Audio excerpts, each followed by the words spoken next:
Welcome to Writers Den. I'm Brenda Joyce Patterson. Writers Den is a program that showcases and uncovers all things literary in Polk County and beyond. And today, our guest is Eileen Murphy. Hi, Eileen. Hello. How are you doing, Brenda? I'm fine. And thank you so much for your patience with all of my technological woes. We will figure it all out. Yes, we'll figure it all out. I like to do a bit of disclosure lots of times when I have a guest on the show that I know. So the disclosure is that Eileen and I have known each other off and on for quite a while. We met each other as, I guess, sort of young poets at a now defunct, sadly defunct organization in Lakeland called Arts on the Park. And the group that we met in was Poets on the Park. And so we've known each other since, I don't know, probably the other millennium, but we won't talk about that. We won't talk about it. Maybe 15, 20 years, that's all. Yeah, man, it's just crazy. Just crazy. But anyway. Time flies. I'm sorry? Time flies. You know how it... Yes. Yes, it does. So I asked you to come on the show because obviously I know that you write poetry, but you do more than that. Can you tell us a little bit about what you're doing overall? Well, overall, I have to start with the fact that I'm a college professor full-time, and I've been teaching online for several years now. So it wasn't a big shock to me to have to, well, I like it online, so it wasn't like I had to go online. Right. And then the other things I do book reviews. Okay, right. Poetry book reviews, and I write articles, and I'm an artist, and I've illustrated a children's book. Right. I have had shows. Well, I have a show right now in Mitchell's Coffee House. Okay, good. Mitchell's Coffee House in Lakeland. Mm-hmm. Yes, on I believe Kentucky Avenue, I believe. Yes, it is. It's Kentucky Avenue. Like 235 North Kentucky, something like that. Right. That's a really great space. And the lady that runs it, Michelle Harvey, she's pretty dang fantastic. I've been fortunate enough to read my poetry there a few times over the years, and it's a great coffee shop, and it's an excellent space because it's nice and intimate, and people get a chance to really see your work, right? Mm-hmm. Yeah. Well, even though you're sort of, as you call it, scattered to the winds, you really are a Renaissance person because obviously you teach.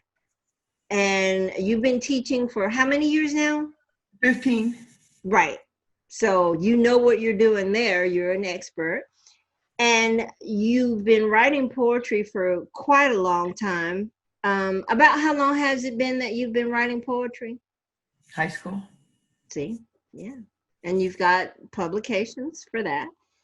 And you also do other types of writing. You're not just writing poetry, you're writing reviews and other kinds of writing, because I got a chance to read your work on Cultural Weekly, and you've got reviews, but you've got a little piece of other things there too. So you know what you're doing with your writing, but you're also doing art, and that's pretty amazing. That's a Renaissance woman, you know, because you're what, triple threat, quadruple threat.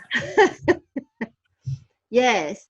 So with this quadruple threat, I think I've called that correctly. So you are doing not just art that's hung in places like coffee shops and in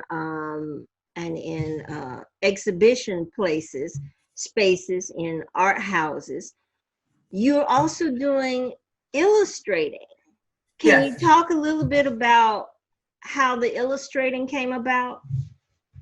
Well, I was internet friends with a poet and author named John Yamrus, who had this um, children's book about dogs that he needed an illustrator for. So he put it out on Facebook. Right. Frustrated, he said, didn't find anybody that he that would even like. I guess he gave the impression that all the artists he met were kind of scatterbrained and not working very hard on his project. Right. But that was true because he wanted it a certain way, and I worked with him enough to make it so that it was my style, but it was my style so that it was also what he preferred, if that makes any sense. It was a blend. Oh, yeah, it makes sense. This is Phoebe and Ito are dogs, and there's 61 illustrations that I did. That's a lot for a children's book. Yeah. He didn't care, though. He told his publisher, I don't care, I want 61 pages. Okay. The adventures of these brother and sister dogs. Right. Of course, learn a valuable lesson, et cetera, et cetera. Of course, because it's a kid's book, yes. It's a kid's book. And here is is Phoebe, who is the alpha dog throughout the book. Me, I am me. I see that. And nobody else. I'm special because I'm me. Right. She definitely has a personality. Yeah. She has personality. And that's like, this is the title page. Right. So people have told me that I do a lot of dog pictures. I do also commission dog portraits. Right.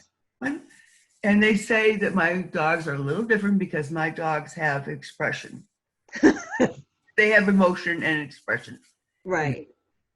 And in their body, which to me isn't, I think all dogs do, but yeah, maybe I'm making it just more exaggerated so that it can get across to everybody.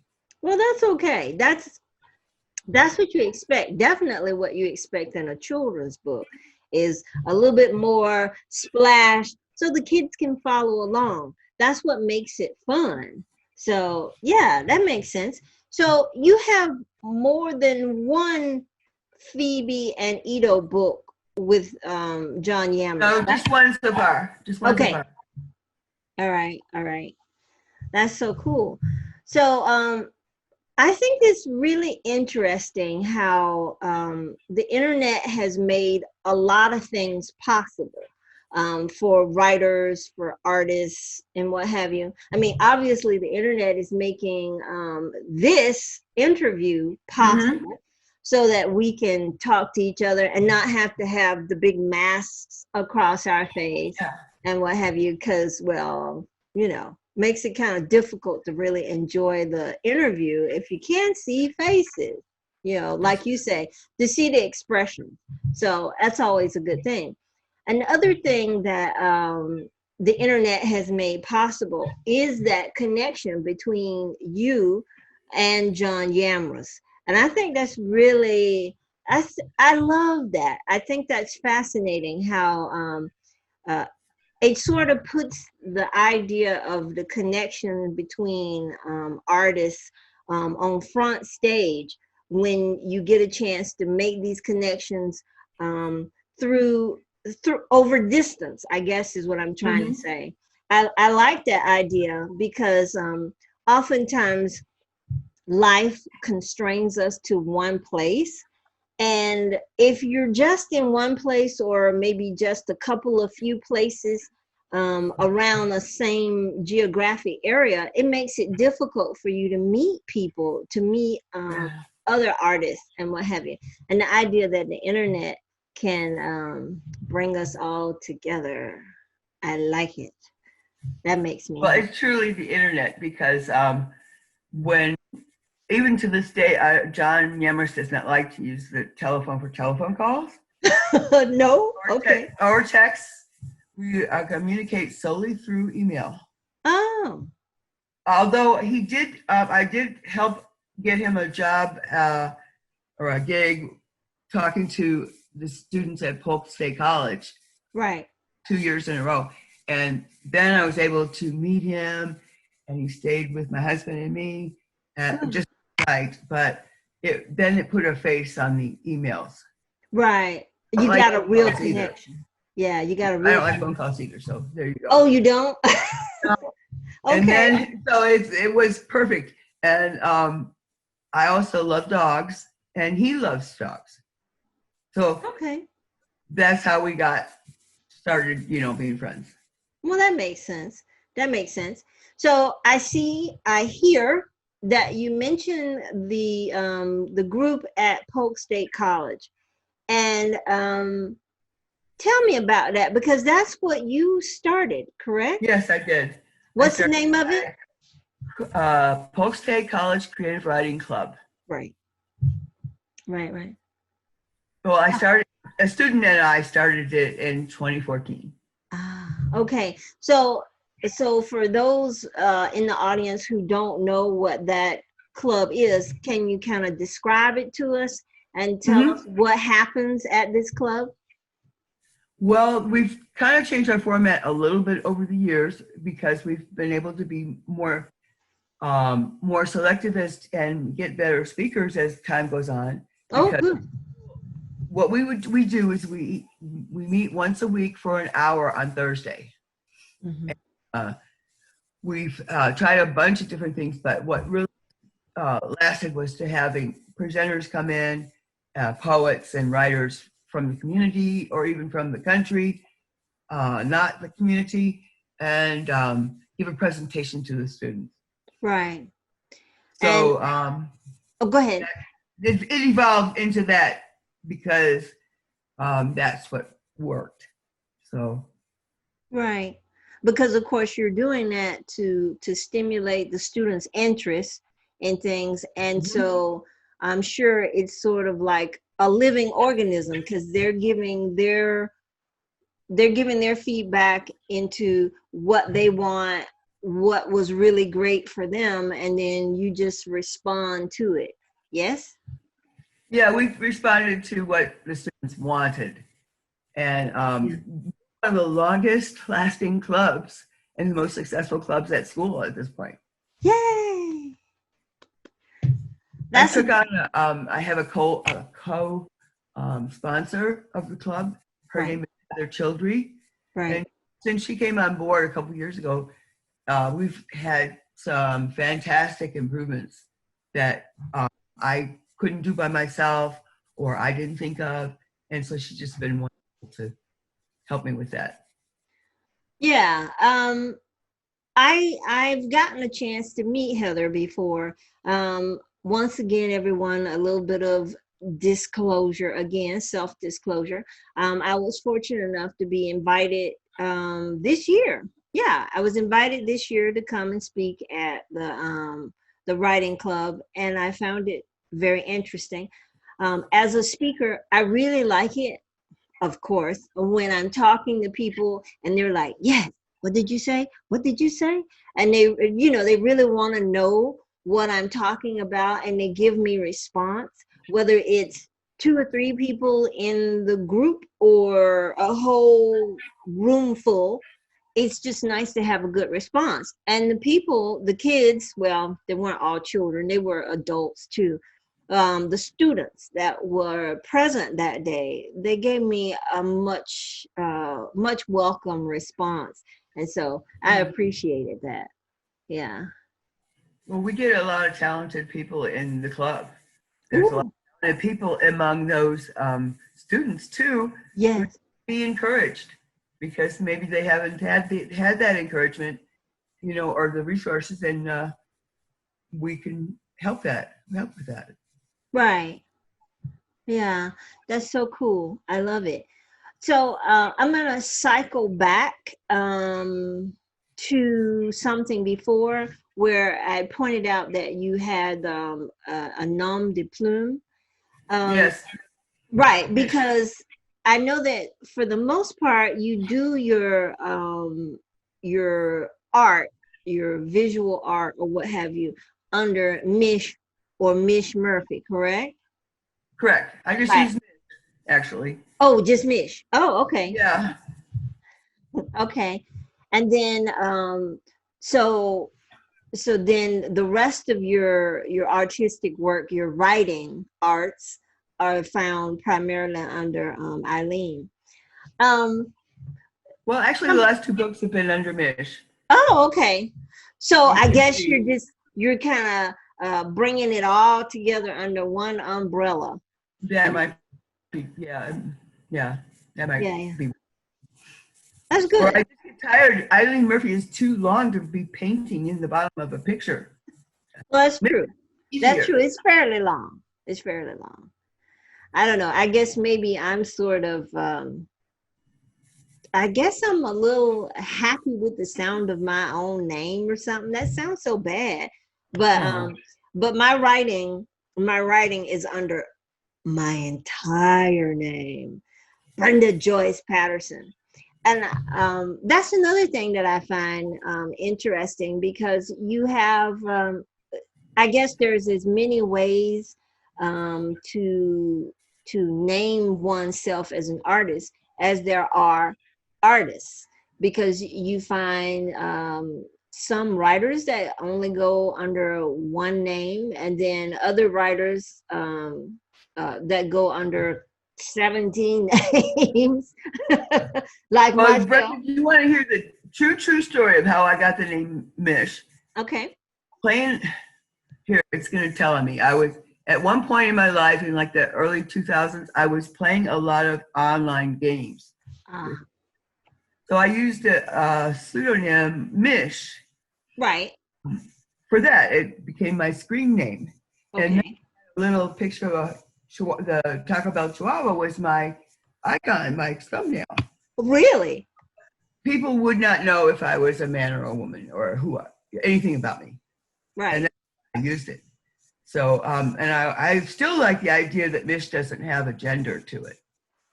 Well, I understand that because people have so much baggage wrapped up with, is it a girl? Is it a boy? Or what have you. And I can understand why sometimes people want to just leave things a little bit more ambiguous, and it kind of forces the that other person to deal with you as a person rather than a girl, a boy, or what have you. So yeah. Well, the other people had screen names too, so I never got their real names unless they were, in a million. Right, Um, right. Who Dat was one of the names. It comes back to me. One of the names of the people. Who that? WHO capital DAT was his. I learned a little bit about my favorite players, but Right. his screen name, Who Dat. Okay. He was a high school principal. Oh, interesting. But we normally didn't ever exchange personal things Right. with anybody. Well, I just let's. favorite ones, favorite Right. people. Can you tell me a little bit about, or tell us a little bit about that whole process of changing careers, changing sort of mental spaces in order to more embrace something that you really want? Can you talk a little bit about that? Well, I did change directions on at least on the art, which I did as a little girl. I was part of the art league from about every Saturday from 7, 8, 9 years old. Mm-hmm. And my sister went with me, and she was a good artist too. And she told my mother she wanted to be an artist. And I don't think she said anything bad about me, but my mother got the idea that I shouldn't do art because it would compete with my sister. Right. It'd be a rivalry. I had that kind of hanging over my head, even, for a long time as a grown up. Mm-hmm. I finally realized, oh, well, your mother isn't making any decisions anymore. Your sister, she wasn't the jealous type. And I talked to her about it, and Right. she had known nothing about it. So it wasn't her that was. Right. So then I felt better about, and then my father started supporting me and being helpful and doing anything he could to encourage me. Mm-hmm. Not done, earlier. Ah, And then some other people encouraged me too. So I had lots of encouragement. right. Oh, and I think that that makes helps. yeah. Well, of course, always you want need encouragement in this process of being creative, which reminds me. Um, uh, why don't you tell us what was one of the major things that happened that brought you into the art world after you become an Okay. adult? Well, you want about the airplane story? Yeah. That Well, I was traveling to Denver, and my friend now Tim and his wife Jane were sitting next to me. I didn't know him from Adam, but he took out his pen and started doodling stuff. And I said, "Oh, are you an artist?" And he said, "Yeah." And I don't know what possessed me, probably, thin air up there or something. I pulled out my phone and I said, "Well, look at these pictures I've done. What do you think of them?" And then he liked them. Right. Pictures. I had a phase where I was photographing geckos, Uh, those millions, the yeah. ants, and I was changing their colors or enhancing their coloring, Mm-hmm. like those ones. And then he said, "Well, listen, here's my card. When give it a month for us to come back to Florida, and then email me, and then we'll get you set up with a show and set up with the studio." Whoa. Oh, well, that's not going to happen, but I'll try anyway. And it turned out he was legitimate. And what were the odds? So, Right. I love that. I know I say I love that, but I really do love that. I say I love that a lot, but I do love this whole sense of serendipity in serendipity in life, and definitely serendipity in artistic endeavors. Some of the things, some of the opportunities I too got a chance to explore was because I happened to be in conversation with someone, and you didn't know that they had these other ideas of doing things. And so when they bring it up, you just kind of toss it off and go, well, if you need somebody to do blah or blah, I'm your woman. And then they go, okay, prove it. And there's that moment of, oh my God, what have I gotten myself into? Yes. But that's the thing about life as well as art. You push ahead. You just do it. And you just did it. You went ahead and said, I got art. I'm an artist. Yeah. And he well, was I like, took it to the next level with John Yamrus. right. His dog, he put out this thing on the internet, on Facebook, that he needed someone to illustrate this book, children's book about dogs. So So you jumped in. I had that feeling, oh my God, what have I done? I volunteered to do it. Right. But it turned out okay. Right. But oftentimes, what does it say? Fortune favors the bold, or something like that. Sometimes you have to be a little bold in the things that you want to do, especially if it's something good. Being an artist, creating fantastic things in this world. That's the important thing to do, and you should be bold with it. So yeah. Well, let's see. I think we've been talking for a little while. I think time is getting close to the edge.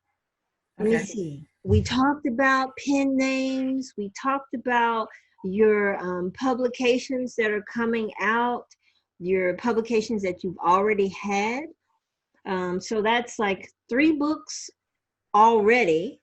And then there's more coming at some point. More art is coming at some point. Oh, yeah. Oh, listen to her. I like how she said that. Oh yeah, she's claiming it.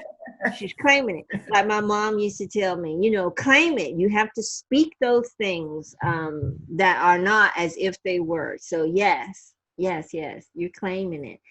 So what do you have coming up next? I mean, you know, I know you've got another book at some point coming, but is there anything new that you're thinking of trying to do?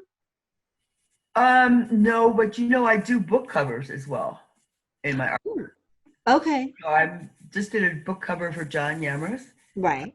and book covers for a press that is no longer in existence. Oh, And darn.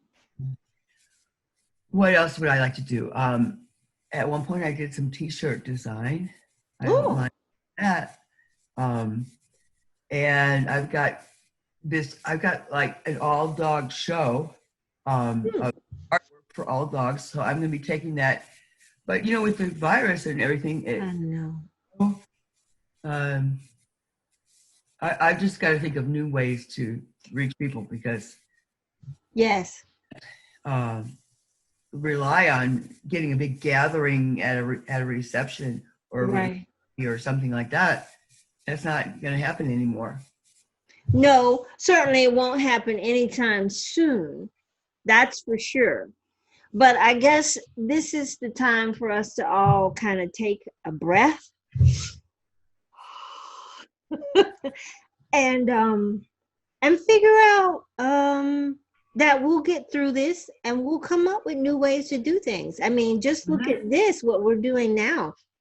Before, when I first started doing this show last year, it was all in person, and we didn't even think about doing things virtually like this. Right. But I think that it works. I think it still works. And I just feel like we artists are going to find even more ways to make virtual things work. And Lord knows, I'm just really excited to see what the next thing will be that people will come up with in order to sort of bridge the gap between us not being able to be together physically, but that we're still creating and doing really fantastic things. So I can't wait. It just came into my mind what project that I have next. And there's a poet that asked me to help edit a collection, like a new and collected works or something like that, like anthology size. Okay. They're going to need some help. They're going to need an editor for it. Good. Well, that's on my plate. I haven't started it yet, so that's why I didn't think about it. And so I think that we've done it. We've had a really great interview. And I thank you so much, Miss Eileen, for coming and putting up with all of the vicissitudes, I think I said that right, of technology. Yeah, thank you for your patience. The technology is, well, if you let it get to you, it can really get to you, but I try not to. All these snafus, you know. Right. Try to roll. It's always something. Yeah, try to roll with it. Yeah. So we certainly roll with it today. And I thank you so much. And I also, to the audience, I'm sorry? Thank you, Brenda. Oh, you're welcome. You're welcome. This is cool. I enjoy doing this. I love to talk to creative people.